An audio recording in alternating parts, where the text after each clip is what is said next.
వాళ్ళ ఎద్దును ఎదుర్కొని మనోడు వీరుడు అనిపించుకున్నాడు కదా. వేరే ఊరు వాడు వాళ్ళ ఎద్దును ముట్టుకుంటేనే ఓసారి చేయి నరికేశాడు. ఇప్పుడు ఆ ఎద్దును ఎదిరించారు, ఏం చేస్తారో ఏమో. వాళ్ళకంత సీన్ లేదులేరా, రారా.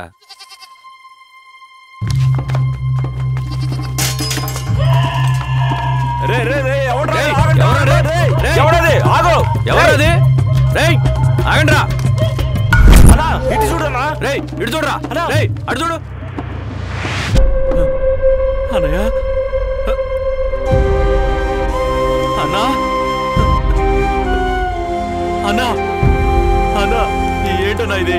లే అన్నా, అన్నా, అన్నా.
పెద్ద మనిషి లేని ఊరు, గోపురం లేని గుడి వంటిది. రంగనాథ్ గారు లేకపోవడం వల్ల ఊరు వెలవలబోతుంది.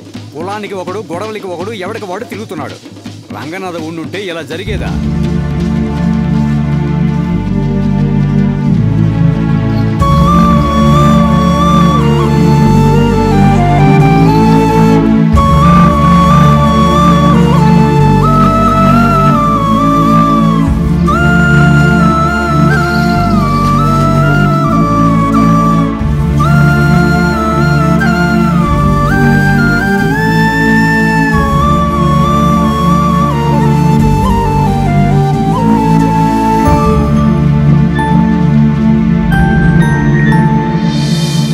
ఈసారి జల్లికట్టు జరుగుతుందో ఏమో చూద్దాం.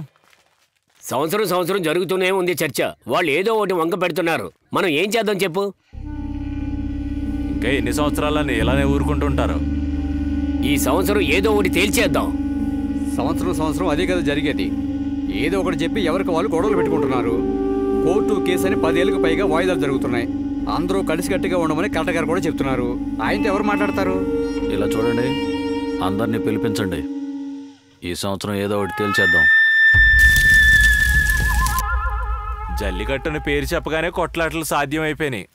ఈసారి జరపాలని అంటున్నారు. ఇది ఎక్కడికి దారి తీస్తుందో. మా నూరులో హత్య జరిగి చాలా ఏళ్ళు అవుతుంది కదా. ఈ సంవత్సరం హత్య కన్ఫర్మ్ గా జరుగుతుందిరా. అవునరా, చూద్దాం. మామా, అయితే ఈసారి కూడా నీకు పెళ్లి జరగదంటావా?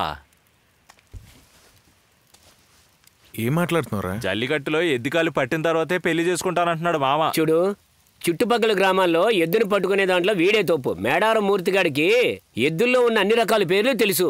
తెలిసేం ప్రయోజనం రా? మనూరులో ఎద్దుల పోటీ జరగట్లేదని ఫీల్ అవుతుంటే వీడు బాగా ఫీల్ అవుతున్నాడు. వాడు గనక ఫీల్ అయితే వీడికి దబిడి దిబిడే. ఈ సంవత్సరం నీకుందిరా రే. వీళ్ళకి రూల్స్ గురించి తెలియక మాట్లాడుతున్నారా. ఇన్ని సంవత్సరాలుగా మన ఊరిలో జల్లికట్టు జరగలేదు. ఈ సంవత్సరం జరగలేదనుకో, ఆ తర్వాత గవర్నమెంట్ లిస్ట్ లో మన ఊరి పేరు లేకుండా చేస్తారు. ఈ సంవత్సరం జల్లికట్టు జరిపించడం అనేది మన ఊరికి గొప్ప పేరు తేవడం లాంటిది. వాళ్ళు దేనికి ఒప్పుకోరు మామా. మాట్లాడితే ఏదో వంకలు పెడుతూనే ఉంటారు. ఎవరెన్ని అన్నా సరే ఈసారి జల్లికట్టు మాత్రం మనమే నిర్వహిస్తాం. అదంతా ఓకే తమ్ముడు. జల్లికట్టు గురించి నీకేం తెలుసు? లేక ఎద్దుల గురించి ఏమైనా తెలుసా నీకో? ఎద్దుల్లో సొంగరి, వడకరి, పళంబలి, ఆనంబాది, ఉంబళచ్చేరి, ఇరుసలి, ఇలాగే ఎద్దుల్లో రకాలు ఆంధ్రాలో మొత్తం 18 రకాలున్నాయి. నలుపు, తెలుపు, కారి, కారాచు, శవళి, సంచార, పులిమరని రంగులున్నాయి. ఇంకా కందె విలన్స్, బాల్సెత్తి, ఎరుంపురం, ఇరంగుపురం, రాసాపు అని ఎన్నో రకాలున్నాయి. ఇందులో ఏ రకం బండికి సరిపోతుందో, ఏ రకం పోటీకి సరిపోతుందో నాకు కూడా తెలుసు. ఎద్దుల్లో ఎన్ని రకాలు ఉన్నాయా? ఏదో ఆనియన్ దోశ, మసాలా దోశ, ఎగ్ దోశ లాగా చెప్తూనే ఉన్నాడు. మనకు తెలియకుండా ఇన్ని ఉన్నాయా? రే, వీడు మలేషియాలో ఇది ఇంజనీర్ అన్నాడు, పశువులు మేపే వాళ్ళ మాట్లాడుతున్నాడు. ఇన్ని ఎద్దులు ఉన్నాయా? మనకు తెలిసినవి రెండే రెండు, ఒకటి ఎద్దు, రెండు దున్నపోతు. ఎద్దా? గొర్రెపోతా. దున్నపోతు. దయచేసి ఇలా జోకులు వేయకురా, సీరియస్గా ఉంది వ్యవహారం. ఎక్కడికి వెళ్తున్నావురా? నేను ఎక్కడికి వెళ్తే మీకెందుకురా? మీరు చేసిన పనికి నాకు గురి పెట్టారు, జస్ట్ మిస్సు. చచ్చేవాడిని. ఏంట్రా చూస్తున్నారు? మా నాన్న దేనికోసం అయితే కష్టపడారో ఆ సమస్య ఇంకా అలాగే ఉందిరా. ఆయన పోయిన తర్వాత అయినా ఊరు ఐకమత్యంగా ఉందంటే అది కూడా లేదు. చివరి దాకా మా నాన్న చావుకి అర్థమే లేకుండా పోయిందిరా. ఈ మునిస్వామి గురుమూర్తి ఉన్నంత వరకు మన వల్ల ఊరిని ఐకమత్యంగా ఉంచడం కుదరదు మావా. జల్లికట్టు జరగాలంటే కలెక్టర్ కదరా పర్మిషన్ ఇవ్వాలి. మధ్యలో వీళ్ళెవరు? పర్మిషన్ అడుగుదాం, మనమే జరుపుదాం. అది కాదు మావా.